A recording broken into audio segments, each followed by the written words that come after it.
Bonjour Pascal Jacob. Bonjour. Merci d'être avec nous. Alors vous signez avec le photographe Christophe Reynaud-Delage un très beau livre, La fabuleuse histoire du zoo. C'est aux éditions du Seuil. Un album richement illustré qui nous raconte l'histoire des zoos essentiellement européens et nord-américains. Les zoos d'hier et ceux d'aujourd'hui et de demain. D'abord un mot sur ce mot. Sur ce mot bizarre, zoo, ça vient d'où? Ça vient du grec, ça veut dire animal. Donc tout simplement. C'est très... L'étymologie est toujours riche d'enseignements en fait. Alors ces animaux exotiques, ces animaux du bout du monde, ils ont toujours fasciné les Européens, même avant la création des zoos.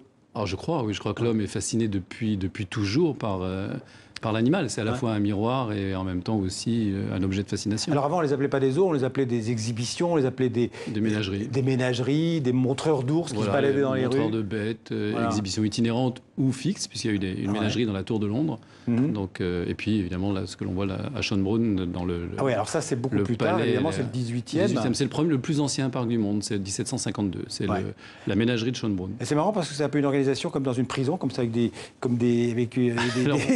on le voit comme une prison, couloirs en étoile. On le voit comme un soleil.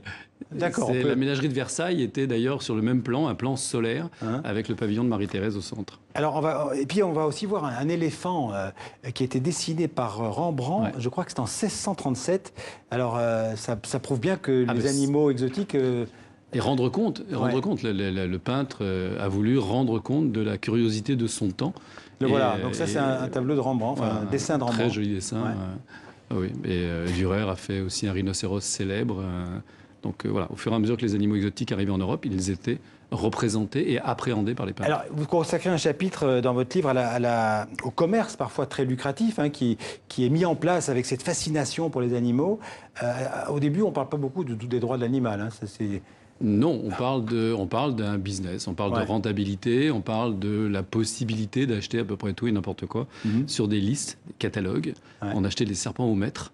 Et ça date de quelle époque ça? Alors là c'est plutôt le milieu du 19e, mais les Romains déjà organisaient des expéditions pour aller chercher des fauves pour les jeux de l'amphithéâtre. Donc cette idée de s'approprier et de rapporter, elle est vraiment très ancienne. Alors les premiers véritables zoos, ils existent depuis le 18e, 19e? Oui, si on parle d'un endroit lié au pouvoir, comme la ménagerie de Versailles, celle de Chantilly, qui a aussi disparu, ou celle de Schönbrunn, qui est toujours là. Là, on est plutôt dans quelque chose qui fait partie du droit, le fait du prince. Les premiers zoos publics, c'est plutôt dans la toute première moitié du 19e siècle. Donc avec le zoo de Londres, par exemple. Le premier zoo qu'on a vu, c'est Vienne, milieu du 18e. 1752 précisément. Voilà. Et puis le premier zoo... c'est 1826, le zoo de Londres qui ouvre au public. En fait. Alors, quelle est l'idée au départ de ces zoos au début du 19e siècle, la première partie du 19e siècle? C'est l'exhibition d'animaux sauvages? C'est montrer la diversité du monde et c'est montrer la puissance de l'État qui a les moyens de consacrer de l'argent et de l'espace à des animaux exotiques pour l'édification du peuple. C'est vraiment ça. Et le délassement, là on a une affiche du zoo de Mulhouse, dans les statuts du jardin botanique et zoologique, il y a l'idée du délassement. On offre un espace pour les ouvriers, les employés, pour venir se délasser au spectacle de la vie. Alors, les zoos vont se multiplier très rapidement dans les années 18, à partir de Londres en 1826-28. Il va y avoir, comment dirais-je, Anvers, Vienne. C'est une cascade. À partir du 19e. À Lyon, Marseille, en France. Ça va très très vite à partir du début de la deuxième moitié, puis jusqu'au XXe siècle. Ça n'arrête pas. Des grands parcs en Europe d'abord, et puis en Amérique du Nord ensuite. Et il y a un vrai mouvement. En fait. En Amérique du Nord, notamment à New York, avec deux zoos à New York. Le zoo du Bronx, il y en a 5. D'accord. Le zoo du Bronx, qui est un endroit absolument incroyable. Le zoo de Central Park, qui est ces deux-là auxquels je pensais. Personnage principal du film Madagascar, par exemple. Et puis le zoo de Staten Island, qui est plutôt un vivarium. Il y en a à Brooklyn et il y en a un dans Queens. Ça, c'est le zoo. Ça, c'est Central Park. Central Park, oui. Initialement. Parce qu'il n'existe plus aujourd'hui. Tel quel, non. Mais certains bâtiments, oui. Le fort, c'est toujours l'armurerie. Mais il y a quelques bâtiments qui subsistent. Sinon, le reste a été très modifié. Alors, vous le dites aussi dans le livre, les zoos, c'est souvent lié aux souvenirs d'enfance. C'est l'enfance. Carrément. Un souvenir. Quel est l'enfant qui n'a pas été dans un zoo? Oui, et puis les souvenirs visuels, évidemment. Peut-être aussi l'indigestion de glace et de bonbons. Les tours sur les poneys. Et puis l'odeur, l'odeur des fauves, l'odeur des animaux. Quand on est rentré une fois dans la fauverie, on ne l'oublie pas, Alors il y a aussi, vous y avez fait allusion, une dimension éducative et au fil du temps scientifique. Oui, parce que dès les années 50, en fait, on commence à se préoccuper vraiment du sens que l'on donne à des exhibitions d'animaux. Ouais. Et donc, progressivement, des grandes sociétés zoologiques comme Londres, comme New York, comme le Muséum national d'histoire naturelle, vont se prendre le train de la protection de la nature. Et les zoos vont devenir un élément du puzzle pour la conservation.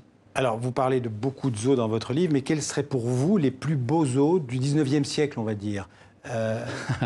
Les plus beaux, probablement parce que c'est ce qui me fascine le plus, ceux qui sont le plus architecturés. Ouais. Le zoo de Berlin, malheureusement, qui a été très très abîmé par la guerre, le zoo de Berlin devait être incroyable. Ouais. Les bâtiments, le pavillon des éléphants, la maison des fauves, et tout ça devait être un conte des milliers de nuits. C'est peut-être pas idéal pour les animaux, mais je pense que architecturalement et structurellement, ça devait être fascinant. Et le zoo d'Anvers aussi, qui est le zoo d'Anvers aussi, absolument. Alors, un des plus emblématiques qui revient très souvent dans votre livre, c'est le zoo, je ne sais pas si je prononce bien, de Stellingen. Oui. C'est à Hambourg, en fait. C'est Hambourg, oui, absolument. C'est le zoo... on dirait que c'est un peu le zoo témoin du début du XXe siècle. C'est la matrice, en fait. Ouais. La famille Hagenbeck est une famille de marchands, de marchands d'animaux. On voit l'entrée du zoo, là. Voilà, cette magnifique entrée qui existe toujours. On ne rentre plus par là, maintenant. Il y a une autre entrée, mais elle est toujours là. Ouais. Et en fait, Hagenbeck a eu l'idée du zoo sans grille. C'est-à-dire de libérer les animaux, entre guillemets, et de les mettre dans des conditions qui rappellent le paradis terrestre. Et en fait, le zoo de Vincennes, première manière, était un zoo Hagenbeck.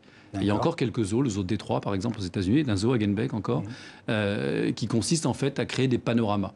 Et le visiteur a l'impression d'être immergé dans la savane africaine. Donc on voit des flamants roses, des antilopes et des lions. Ouais. Évidemment, l'œil ne perçoit pas les barrières.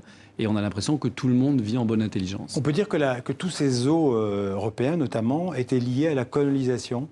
Pour beaucoup. Il y a un rapport entre beaucoup, là, dans la seconde moitié du 19e, absolument. Ouais. Absolument, parce que c'est un miroir, encore une fois, c'est un miroir du pouvoir de l'État, de pouvoir montrer, être capable d'acheminer les merveilles de la nature. Il y a quelque chose de tout à fait noble, entre guillemets, là-dedans. Ouais. Et après, évidemment, c'est aussi de les mettre dans des cages et de les montrer au plus grand nombre. Alors, on parlera des zoos d'aujourd'hui et de demain, mais entre les zoos du 19e et ceux d'aujourd'hui, au 20e siècle, quelle est l'évolution en fait des zoos? Comment est-ce qu'ils ont évolué petit à petit? Ils sont devenus privés.